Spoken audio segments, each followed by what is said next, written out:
Bismillahirrahmanirrahim. Alhamdulillah nahmaduhu wa nasta'inuhu wa nastaghfiruh wa na'udzu billahi min shururi anfusina wa min sayyiati a'malina.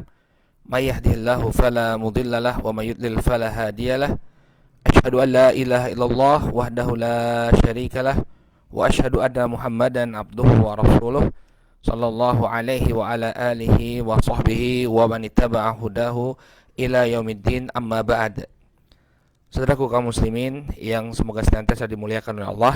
Alhamdulillah, puji syukur kita panjatkan kepada Allah Subhanahu wa taala atas segala nikmat yang telah Allah Subhanahu wa taala anugerahkan kepada kita semua, sehingga di kesempatan pagi hari ini kembali Allah Subhanahu wa taala pertemukan kita dalam kajian Sirah An-Nabawiyah, yang insyaallah di pagi hari ini kita akan masuk ke dalam pertemuan yang ke-27. Saudaraku kaum muslimin yang dimuliakan Allah, pada pertemuan yang terakhir kita telah bahas bagaimana jalannya perang Khandaq. Demikian juga bagaimana aksi yang dilakukan oleh Nabi SAW dan para sahabat terhadap Bani Quraidah yang telah berkhianat kepada kaum muslimin.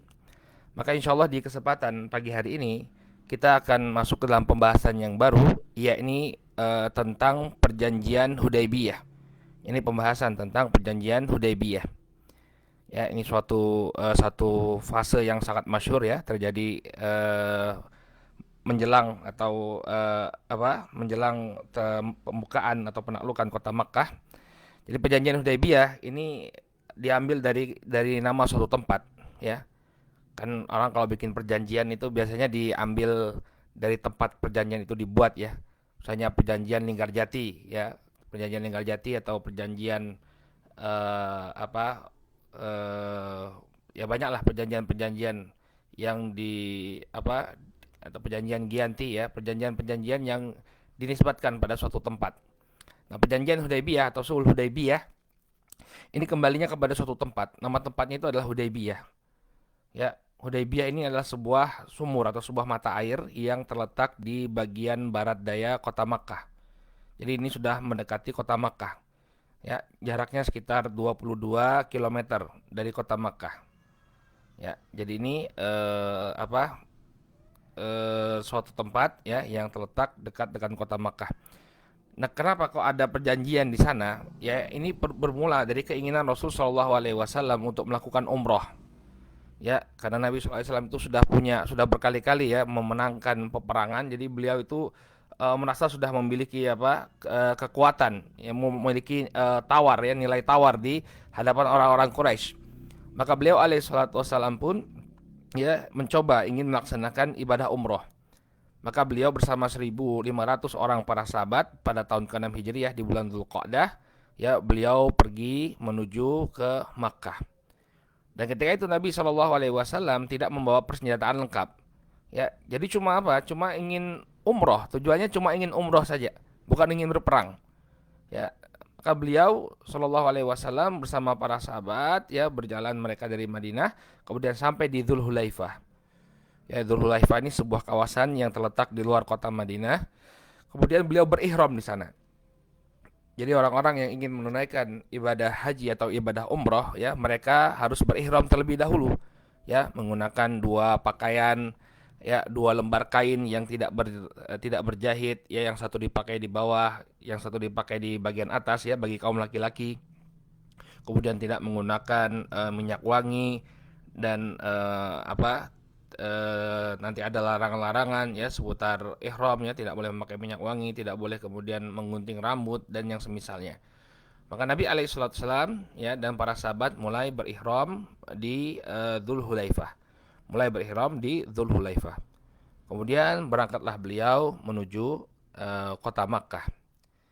Nah, sampai di Hudaybiyah ya, karena belum ada komunikasi sama sekali sebelumnya dengan orang-orang Quraisy, maka Nabi Shallallahu Alaihi Wasallam mengutus ya seorang dari sahabat untuk menghadap orang-orang Quraisy, meminta izin.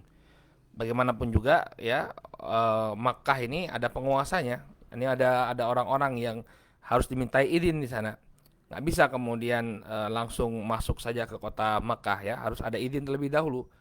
Maka Nabi Alaihissalam ketika itu ya mengirimkan Umar bin Khattab. Awalnya beliau menginginkan Umar bin Khattab yang berangkat. Namun ketika itu Umar bin Khattab sudah tidak lagi memiliki keluarga yang bisa melindungi beliau di kota Makkah. Ya, sehingga dikhawatirkan kalau nggak ada yang melindungi, ya nanti bisa jadi bulan-bulanan orang-orang Quraisy. Lalu kemudian Nabi Alaihissalam mencari alternatif lain. Siapa yang diutus? Utsman ibn Affan. Ya, Utsman ibn Affan ya ini masih memiliki keluarga di sana. Masih memiliki keluarga di sana sehingga akan ada orang yang tetap melindungi Utsman bin Affan. Posisinya tetap aman dan memang itu terbukti. Ya, Nabi Alaihissalam ya tidak ketika mengutus Utsman tidak diganggu sama sekali. Utsman tidak diganggu sama sekali. Nah, kemudian Rasulullah SAW mengatakan kepada Utsman, "Wahai Utsman, sampaikan kepada mereka ya bahwa kita datang ini bukan untuk berperang. Kita hanya ingin umroh saja. Kita hanya ingin umroh saja. Dan ajak mereka untuk masuk dalam Islam." Ya. Kemudian beliau juga menyampaikan pesan kalau kamu ketemu sebagian kaum muslimin yang ada di Mekah, sampaikan kepada mereka ya tentang akan datangnya kemenangan bagi orang-orang yang beriman. Ya. Jadi Nabi SAW mengirimkan beberapa pesan ya kepada Utsman bin Affan, maka kemudian Utsman pun melaksanakan perintah Rasul Shallallahu Alaihi Wasallam. Ya, beliau pun kemudian pergi ke kota Makkah ya berangkat dari Hudaybiyah. Sementara pasukan kaum muslimin tetap berada di Hudaybiyah, atau bukan pasukan ya, rombongan atau jamaah umrah kaum muslimin yang dipimpin oleh Rasul Shallallahu Alaihi Wasallam, mereka ya tetap berada di Hudaybiyah ya sambil menunggu Utsman memberikan kabar. Maka kemudian Utsman berangkat ke sana, tapi kemudian tidak kunjung tiba, ya nggak balik. Nah, maka ada sebagian dari sahabat yang menduga bahwa Utsman ya sudah tawaf. Ada yang mengucapkan kalimat-kalimat yang kurang baik. Ya, mereka mengatakan bahwa wah ini Utsman sudah melupakan kita ini, ya dia sudah kembali sana, dia sudah tawaf, sementara kita belum. Maka Rasulullah Shallallahu Alaihi Wasallam menegur, ya tidak akan tawaf Utsman di Ka'bah sampai kita tawaf bersamanya. Ya, demikianlah kepercayaan Rasul Shallallahu Alaihi Wasallam kepada Utsman ibn Affan radhiyallahu anhu. Dan memang betul Utsman bin Affan tidak melakukan tawaf, ya tidak melakukan umroh. Ya, beliau di sana diutus oleh Rasulullah SAW sebagai utusan, ya belum diizinkan untuk umroh, jadi beliau tidak umroh, ya walaupun bisa beliau melakukan umroh, tapi beliau hanya ya menjalankan tugas dari Rasulullah SAW. Ya, kita bisa melihat di sini ya betapa mulianya kedudukan Utsman bin Affan radhiyallahu anhu. Makanya kita perlu belajar sejarah secara utuh, karena banyak sekali orang-orang yang menjelek-jelekkan Utsman. Ya, yang menjelek-jelekkan Utsman, seolah-olah Utsman ini tidak punya posisi sama sekali. Ya, padahal Utsman bin Affan ini memiliki posisi yang sangat penting di tengah-tengah para sahabat, di hadapan Nabi SAW juga. Ya, di sisi Nabi SAW, Utsman bin Affan ini adalah sosok sahabat yang sangat mulia. Ya, cukuplah beliau itu dijadikan sebagai mantu Rasulullah SAW.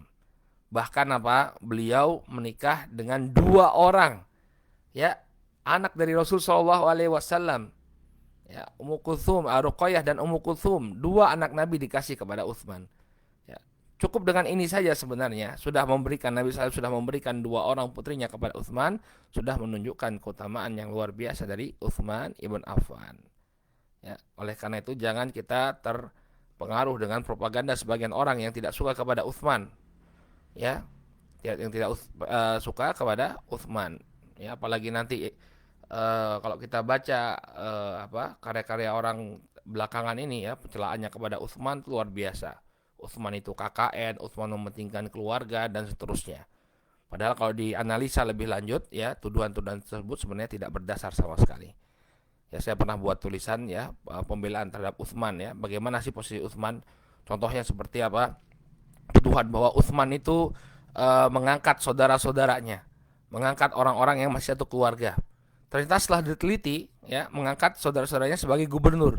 Setelah diteliti ternyata saudara-saudaranya itu ya hanya mewarisi ya keputusan dari Umar. Jadi Umar yang mengangkat mereka. Ya karena memang keluarganya beliau ini ya dari Bani Umayyah itu banyak orang-orang yang hebat ya, orang-orang yang terdidik. Ya seperti Muawiyah bin Abi Sufyan ya.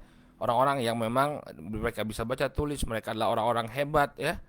Diangkat oleh Umar sebagai gubernur. Kemudian di masa Utsman, Utsman tidak mengganti mereka. Apakah kemudian dikatakan bahwa Utsman KKN? Nah, ini salah satu sisi tentang Utsman bin Affan.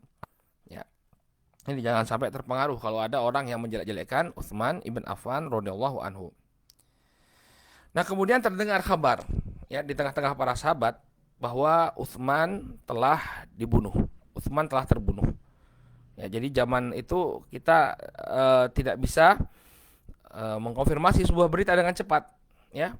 Berbeda dengan zaman sekarang, kita bisa tanya, ya misalnya ada suatu kejadian terjadi, kita langsung misalnya kirim pesan, kirim WA kepada orang yang ada dekat lokasi. Benar nggak nih kejadiannya? Ya, sampai sekarang kan kawan-kawan yang di luar negeri kalau terjadi sesuatu di Indonesia biasanya kirim, ini benar nggak nih? Ya, kami dengar kayak gini, benar nggak?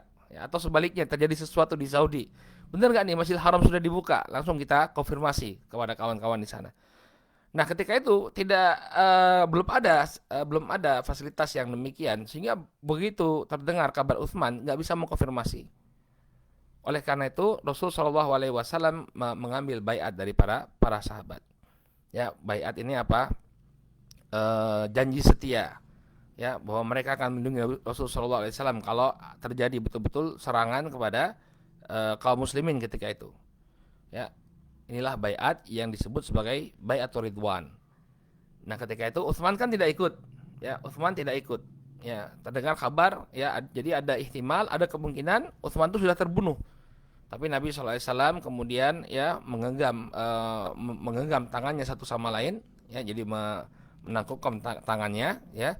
Kemudian beliau mengatakan ini baiat untuk Utsman. Ini adalah baiat untuk Utsman. Nah, sebagian orang itu salah satu celaan mereka kepada Utsman, mereka mengatakan bahwa Utsman itu tidak ikut perang Badar dan tidak ikut baiatur ridwan. Ya. Jadi Utsman itu dijelek-jelekkan. Ya, apa jeleknya Utsman ibn Affan radhiyallahu taala anhu? Pertama, dia nggak ikut perang Badar.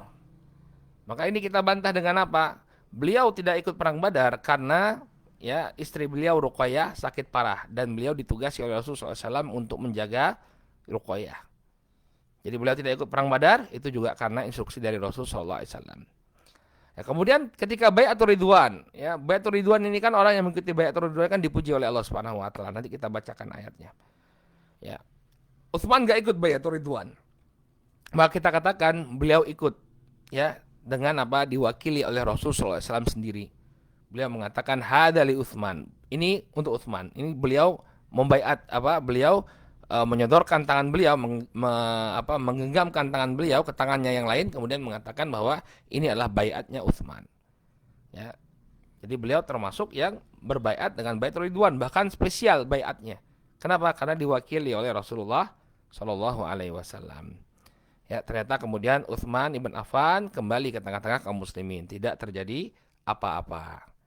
Ya. Nah, setelah itu turunlah firman Allah Subhanahu wa taala yang menunjukkan keutamaan orang-orang yang berbaiat kepada Rasulullah SAW pada baiatur ridwan. Ya, ketika itu Nabi SAW, jadi kisahnya baiatur ridwan, ya Nabi SAW itu berteduh di bawah sebuah pohon, lalu para sahabat mendatangi beliau untuk membaiat. Makanya dalam Al-Quran disebutkan bahwa baiat ini tahta syajarah. Ya, baiat ini dilakukan di bawah pohon. Jadi kenapa kok baiat di bawah pohon? Nabi SAW berada di bawah sebuah pohon, beliau berteduh, kemudian para sahabat mendatangi beliau satu-satu berbaiat. Ya. Kata Allah Subhanahu wa taala, laqad radiyallahu 'anil mu'minin idh yubayyi'unaka tahta syajarah fa'alima ma fi qulubihim fa'anzalas sakinata 'alaihim wa athabahum fathan qariban wa maghanima katsirah ya'khudunaha wa kana Allahu 'azizan hakima. Kata Allah Subhanahu wa taala, ya ini tazkiyah bagi para sahabat, ya. Laqad radiyallahu 'anil mu'minin. Sungguh Allah Subhanahu wa taala telah ridha kepada orang-orang yang beriman. Idz yubayyi'unaka tahta syajarah. Itu ketika mereka berbaiat kepadamu di bawah pohon. Ya, inilah baiatur ridwan. Fa'alima ma fi qulubihim, dan Allah Subhanahu wa taala mengetahui apa yang ada dalam hati-hati mereka. Fa'anzalas sakinata 'alaihim, dan Allah Subhanahu wa taala menurunkan ketenangan atas mereka, wa asabahum fathan qariban, dan Allah akan balas mereka dengan ya kemenangan yang dekat, fathan qariban.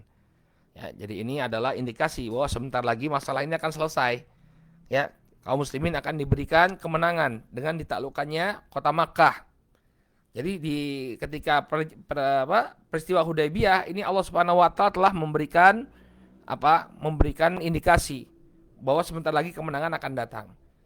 Jadi Hudaybiyah ini ya, perjanjian Hudaybiyah ini memang nanti kalau kita lihat poin-poinnya, barakallahu fikum, seakan-akan merugikan kaum muslimin. Tapi kalau kita lihat ayat ini ya, wa asabahum fathan qariban, dan mereka akan dibalas dengan apa? Kemenangan yang dekat.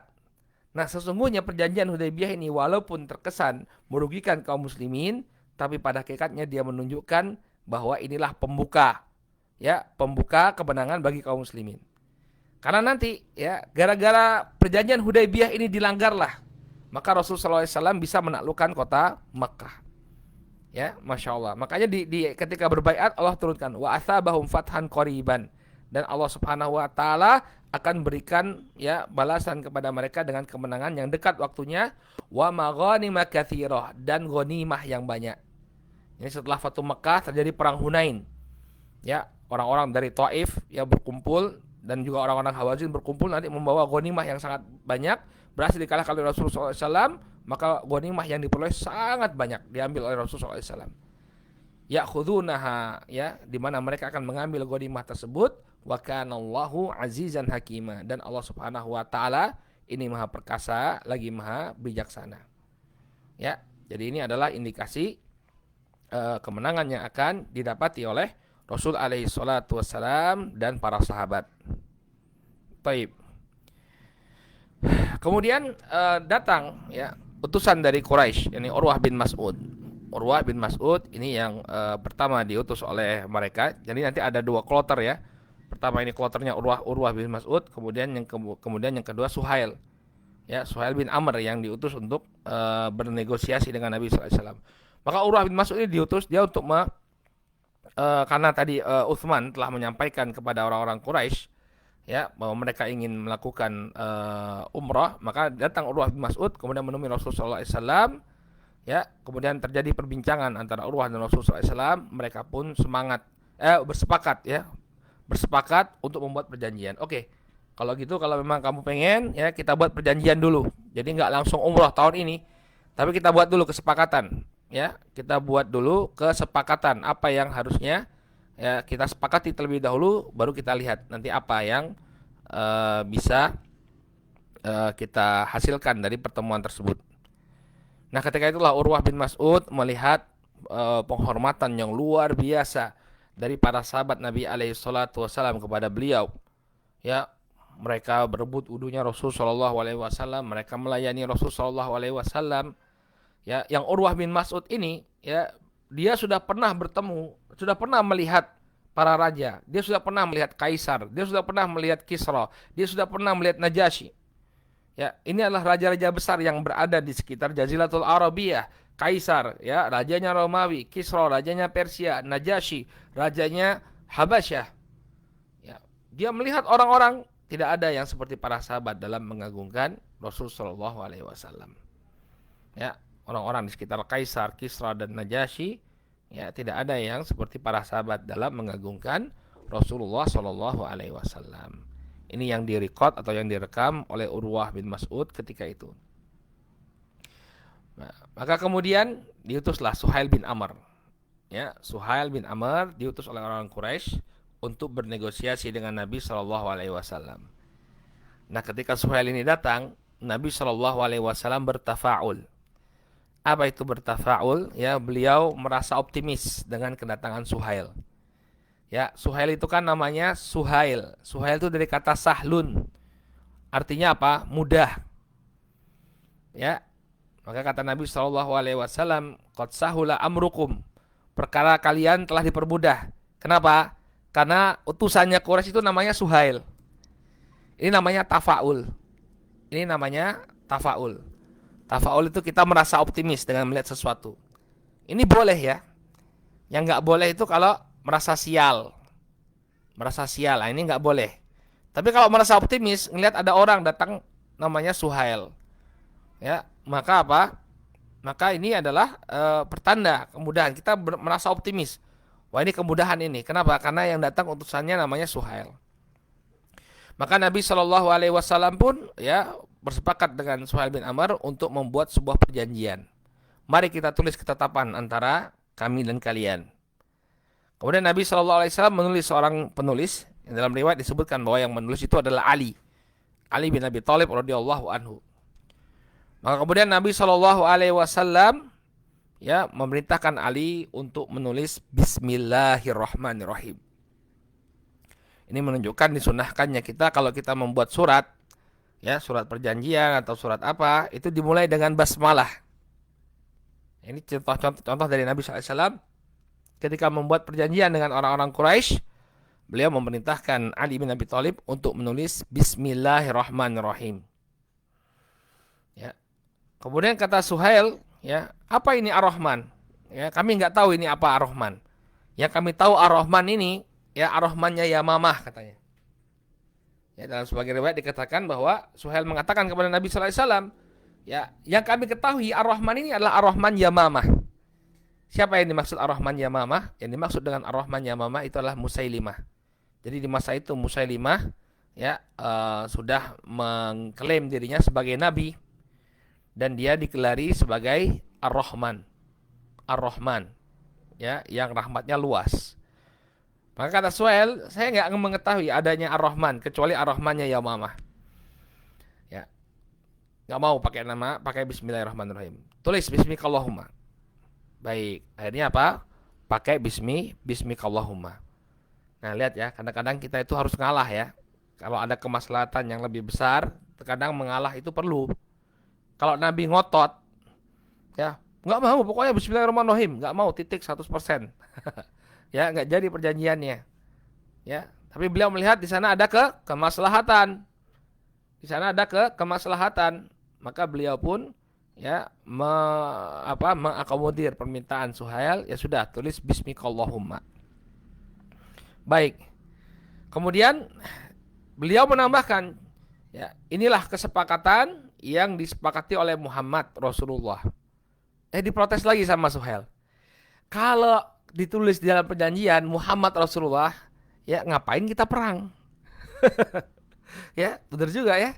Ngapain kami memerangi kamu? Kalau memang kami mengakui kamu itu adalah Rasulullah, ngapain perang?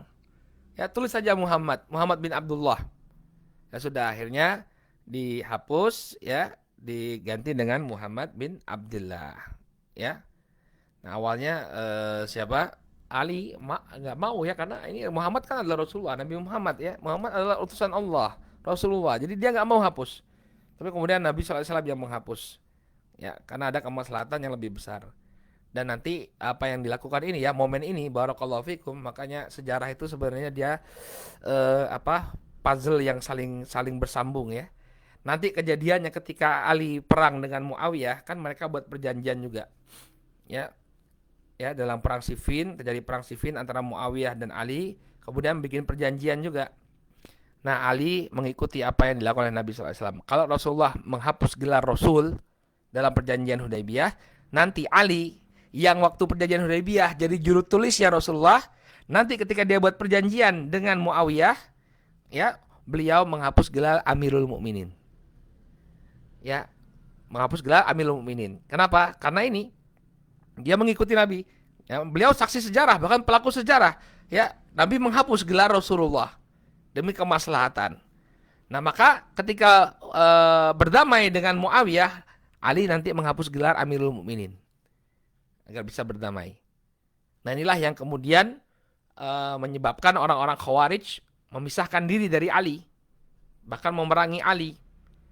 Kenapa? Karena Ali menghapuskan gelar Amirul Mukminin. Kata orang Khawarij, kalau ya dia bukan Amirul Mukminin, berarti dia Amirul Kafirin. Ini orang yang selalu memandang permasalahan hitam putih ya.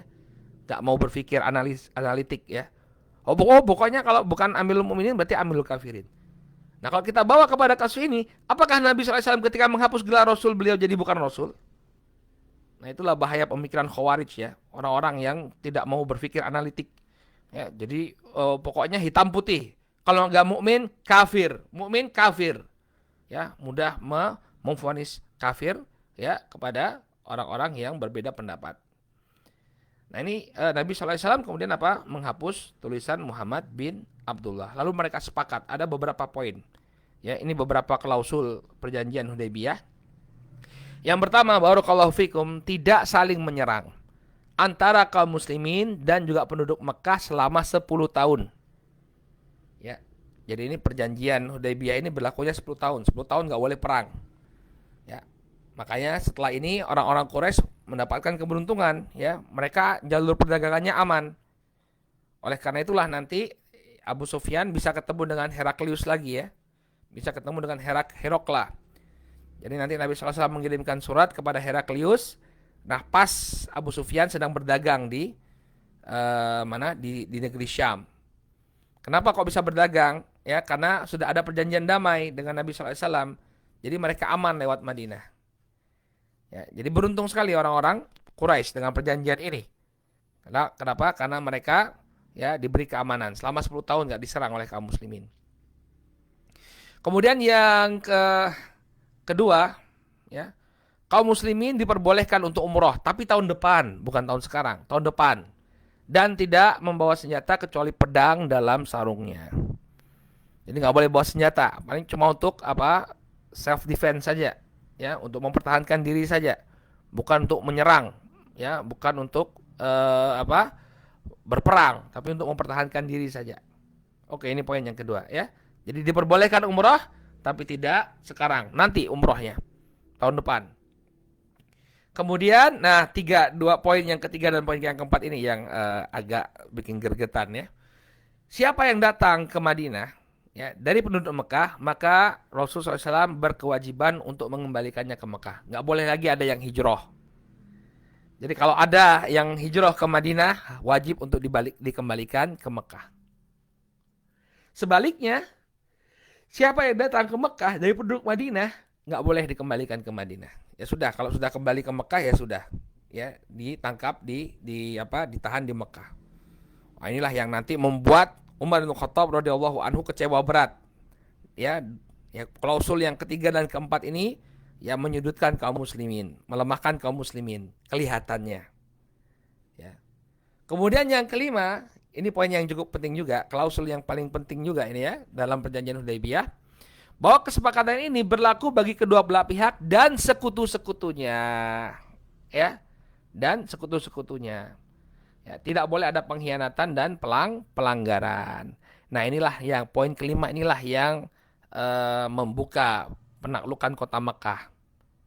Ya, kenapa? Karena Quraisy berkhianat, mengkhianati poin yang kelima. Ya. Ketika terjadi perselisihan antara kabilah yang Bani Bakar ya, Bani Bakar ya, terjadi perselisihan antara kabilah yang merupakan sekutunya Rasulullah dengan kabilah yang merupakan sekutunya Quraisy. Quraisy membantu kabilah yang merupakan sekutunya. Padahal kesepakatannya apa? Tidak boleh. Ya, ini semuanya terkena perjanjian damai, nggak boleh saling menyerang. Tapi Quraisy ternyata menyerang sekutunya Rasul Shallallahu Alaihi Wasallam. Ya, nanti yang diserang ngadu kepada Nabi SAW, ya sudah batal, perjanjian batal. Nabi SAW mengirimkan pasukan dalam jumlah yang sangat besar ke kota Mekah, kemudian Mekah pun ditaklukkan. Nah, jadi kalau belajar sejarah itu runtut, ya kita tahu bagaimana sebabnya. Oh, kenapa kok terjadi penaklukan kota Mekah itu nggak ujuk-ujuk Nabi kirim pasukan naklukan kota Mekah, enggak. Ya, ada alasan di belakangnya. Ini ketika orang-orang Quraisy melanggar perjanjian yang telah mereka sepakati dengan Nabi alaihi salatu wassalam. Ya, maka kemudian Umar ketika melihat perjanjian ini, terutama pada klausul yang ketiga dan keempat ya, Umar kecewa ya. Loh, bukankah kita ini berada di atas kebenaran wahai Rasul? Kenapa kok kita merendahkan diri ke hadapan mereka? Ya. Maka kemudian kata Nabi sallallahu alaihi wasallam, ya aku ini utusan Allah ya. Nabi itu enggak melakukan sesuatu melainkan dengan bimbingan Allah Subhanahu wa taala. Kemudian Umar bertanya, "Wahai Rasul, Bukankah engkau mengatakan bahwa kita akan berumrah, kita akan datang ke Ka'bah, kemudian kita tawaf di sana, kita akan potong rambut-rambut kita? Nah, kata Nabi SAW, ya aku kan tidak mengatakan bahwa mesti tahun ini. Ya kita bisa lakukan tahun depan sebagaimana klausul ya. Klausulnya apa? Tahun depan boleh kembali Nabi SAW ke sana untuk melakukan umrah. Ya. Maka kemudian ya Umar ya kecewa, kemudian dia pun berdialog dengan Abu Bakar As-Siddiq, kemudian dijelaskan oleh Abu Bakar As-Siddiq ya. Ketahuilah Umar bahwa beliau ini adalah utusan Allah. Ya. Apa yang beliau putuskan ini semuanya yang membimbing adalah Allah Subhanahu wa taala. Yakinlah kita bahwa beliau alaihi salatu wasallam berada di atas kebenaran. Nah, kemudian lega hati Umar ya dengan penjelasan Abu Bakar Siddiq radhiyallahu taala anhu. Nah, kemudian bahkan beliau merasa bersalah ya karena telah mempertanyakan keputusan dari Nabi alaihi salatu wasallam. Nah, kemudian ya Umar pun mengatakan bahwa beliau banyak beribadah, banyak bersedekah, banyak memerdekakan budak ya. Karena khawatir apa yang beliau lakukan ya, prasangka buruk beliau sebelumnya ya ini akan menjadi dosa ya, maka beliau memperbanyak kebaikan karena telah berbuat keliru mempertanyakan keputusan Nabi alaihi salatu wassalam. Baik, nah kemudian ketika itu ya baru saja ketika itu Suhail bin Amr dan juga Nabi SAW membuat perjanjian. Ternyata ada seorang pemuda dari Mekah, yakni Abu Jandal, ya, bukan Abu Janda ya, Abu Jandal, ya Abu Jandal, bukan Abu Janda Bollywoodi, ya. Nah Abu Jandal ini beliau ingin hijrah ke kota Madinah. Nah ketika tahu ada rombongan Rasulullah SAW sana, dia ikut bergabung. Tapi ya qadarullah wa masyafa'al, perjanjian baru saja ditandatangani. Apa butir perjanjian tadi? Kalau yang ada ingin hijrah, ya ada yang ingin berhijrah dari Madinah, dari Makkah ke Madinah, maka harus dikembalikan. Nah, kemudian Abu Jandal pun dikembalikan oleh Rasul sallallahu alaihi wasallam kepada orang-orang Quraisy.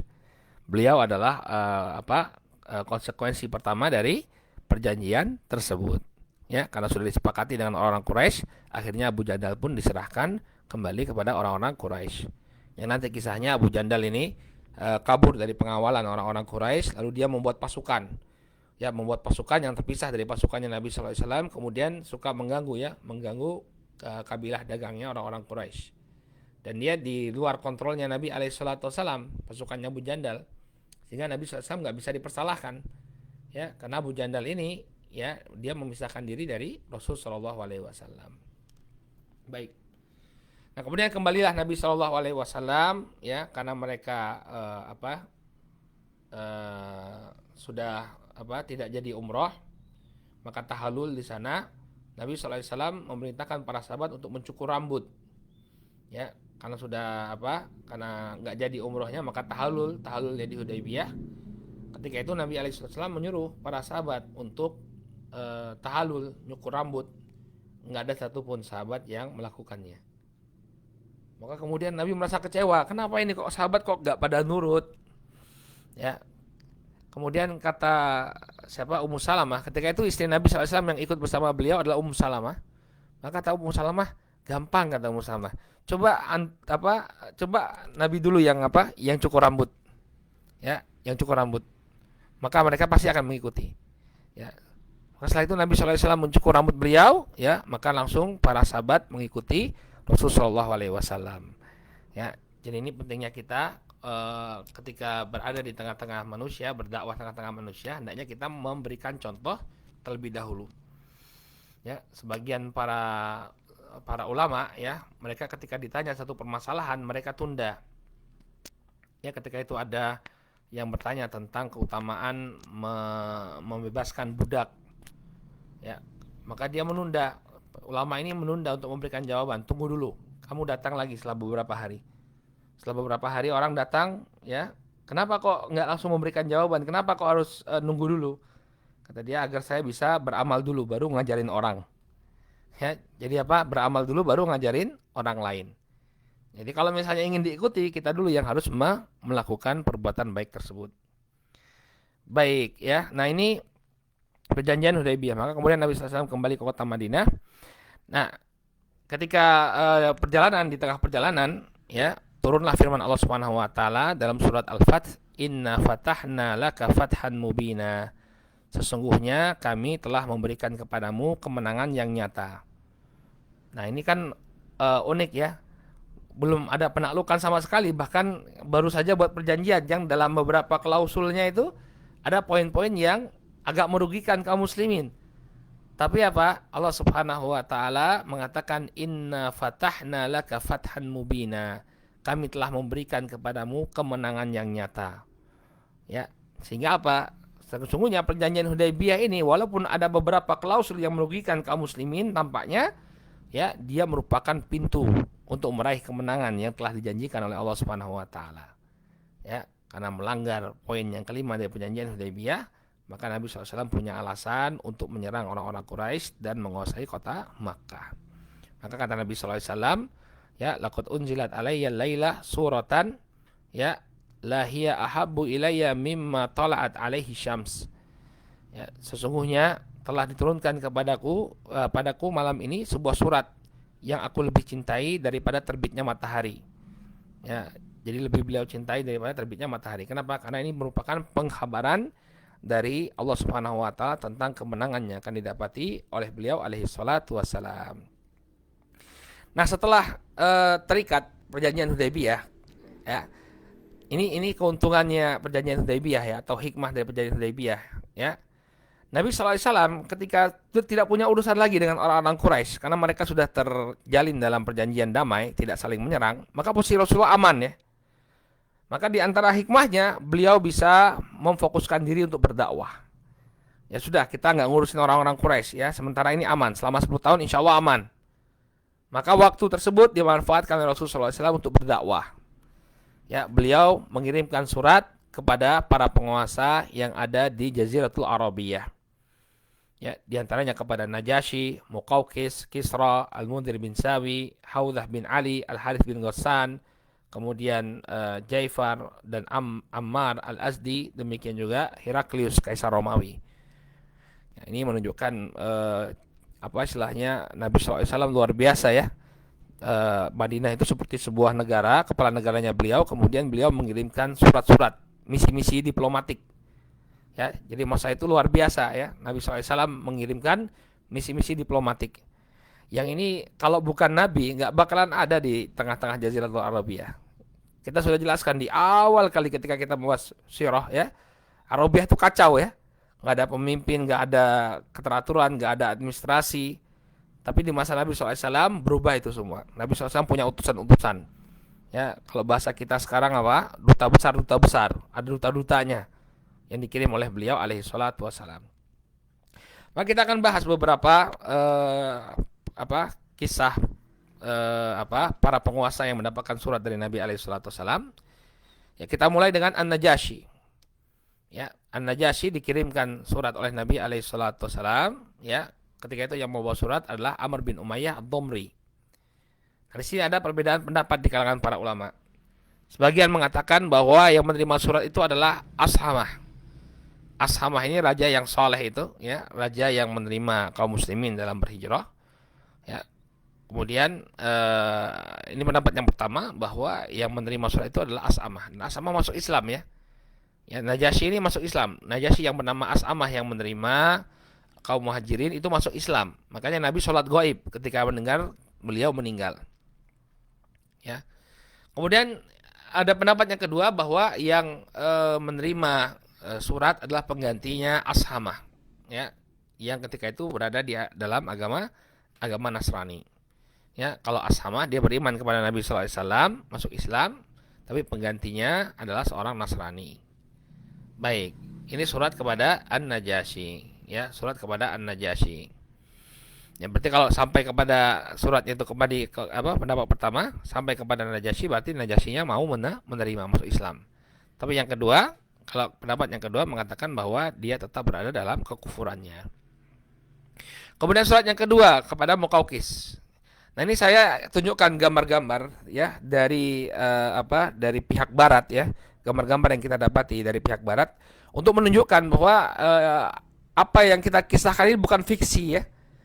Nabi SAW mengirim utusan apa tuh, ada betul kenyataannya. Sosok-sosok yang disebutkan dalam sejarah Islam itu sosok-sosok yang ada dan sosok-sosok yang memang dikenal dalam sejarah peradaban yang lain. Maka ketika Nabi SAW mengirimkan kepada Muqawqis, ya, Muqawqis ini ada orangnya, dia di Iskandaria. Iskandaria itu bagian Mesir yang berbatasan dengan Laut Tengah.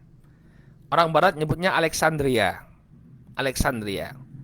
Nah, dulu dia terpisah dari Mesir, ya. Jadi dia ada kekuasaan sendiri di sana. Ada kerajaan Alexandria, kerajaan Iskandaria.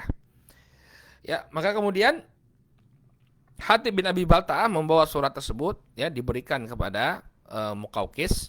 Nama aslinya Juraij bin Matta. Dalam literasi barat disebut sebagai Cyrus of Alexandria. Nah, kalau antum yang pengen baca lagi dari referensi-referensi yang lain, ya klik aja Cyrus of Alexandria. Ini sosok yang sangat masyhur, ya. Jadi negara Iskandaria atau negara Alexandria ini dia negara teokrasi. Jadi raja, ya, rajanya itu adalah seorang pendeta. Ya, rajanya itu adalah seorang pendeta. Ya, ini Cyrus atau Muqawqis ini. Dia sebagai pimpinan agama dan juga sebagai pimpinan negara. Nah, kemudian Muqawqis ini menerima surat Nabi SAW dan dia membalas surat Nabi SAW dengan menghadiahkan 2 orang budak wanita dan seekor bigol. Bigol itu campuran antara kuda dan keledai. Lebih tinggi daripada keledai, lebih rendah daripada kuda. Nah, kemudian diberilah hadiah ini kepada Rasulullah SAW. Kemudian salah satu dari budak wanita tersebut, ya, menjadi ibunya salah seorang dari putra Nabi, yaitu Ibrahim. Ya, jadi Maria Al-Qibtiyah namanya. Maria Qibtiyah ini budak wanita yang dihadiahkan oleh Muqawqis. Al-Qibtiyah itu nisbat kepada bangsa Qibti yang menjadi penduduk asli negara Mesir. Ya, yang menjadi penduduk asli negara Mesir.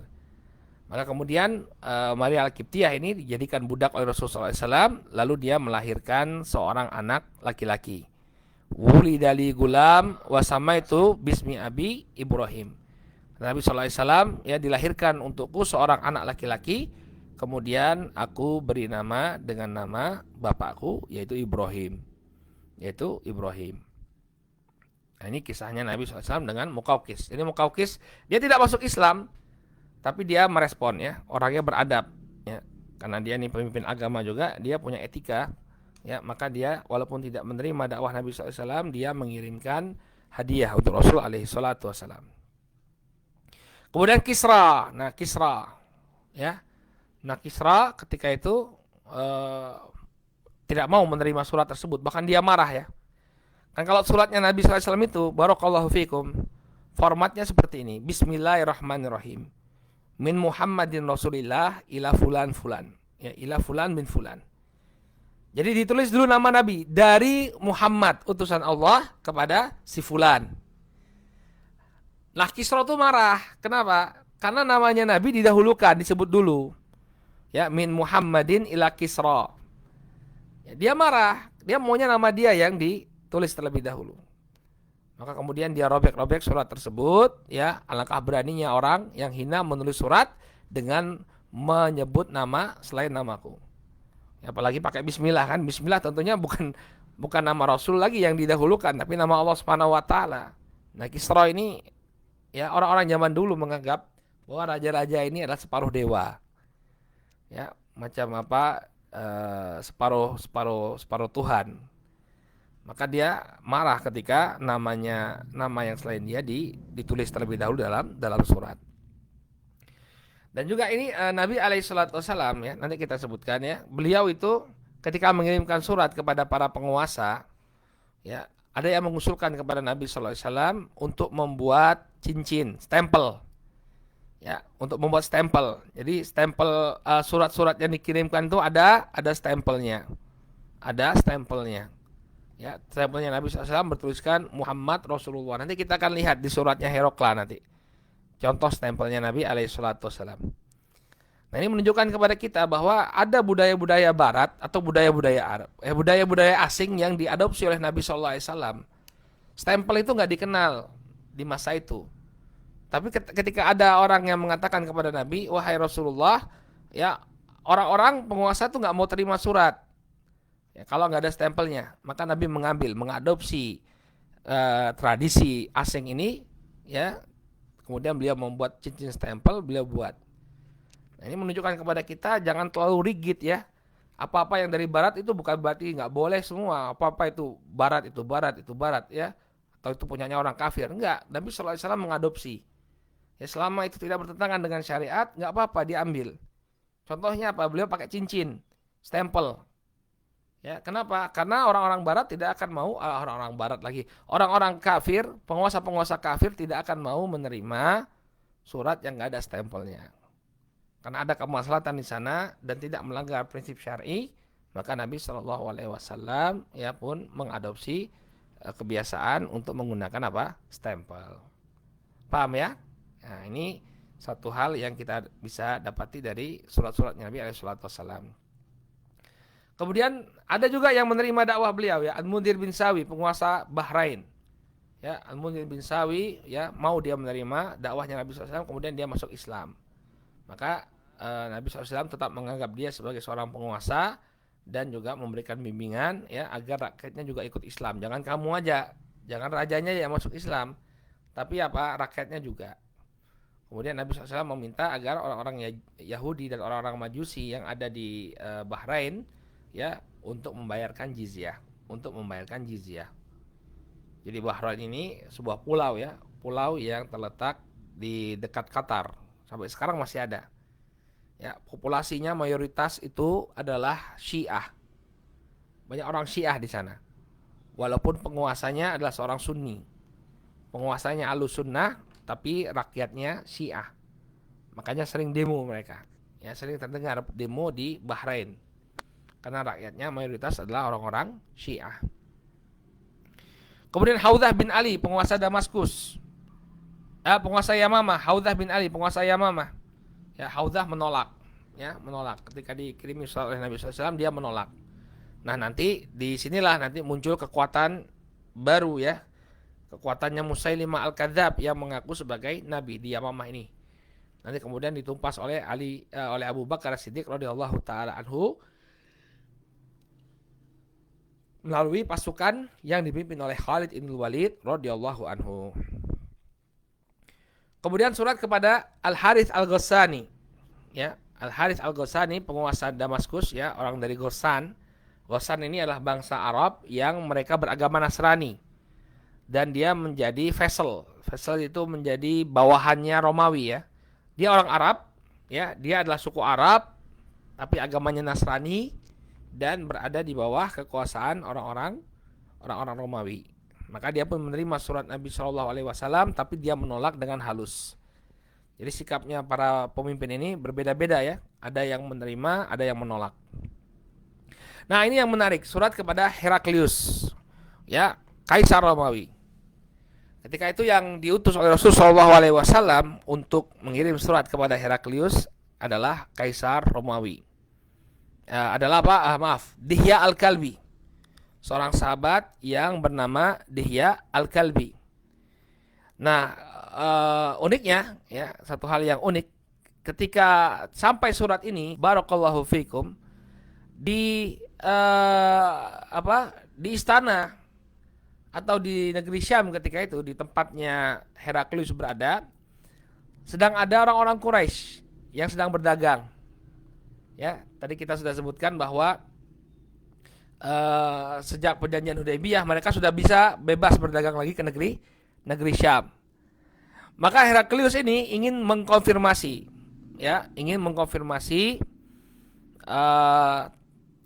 tentang surat Nabi SAW itu langsung kepada orang-orang Quraisy. Ya, orang-orang Quraisy. Maka kemudian dia membaca surat tadi lalu berdialog. Dia minta kepada prajuritnya untuk mencari orang-orang Quraisy yang biasa berdagang. Ya, yang biasa berdagang di negeri Syam. Nah, ini suratnya. Antum bisa baca nggak suratnya ini? Antum bisa lihat suratnya. Zaman dulu itu belum ada titik, belum ada apalagi harokat. Belum ada titik, belum ada harokat suratnya. Ya, ini bacanya ya, min Muhammadin. Nah, bismillahirrahmanirrahim. Ya, awal itu bismillahirrahmanirrahim. Min Muhammadin Abdullahi wa rasulihi. Nah, itu bacanya ya. Bismillahirrahmanirrahim. Min Muhammadin Abdullahi wa rasulihi. Abdillahi wa rasulihi.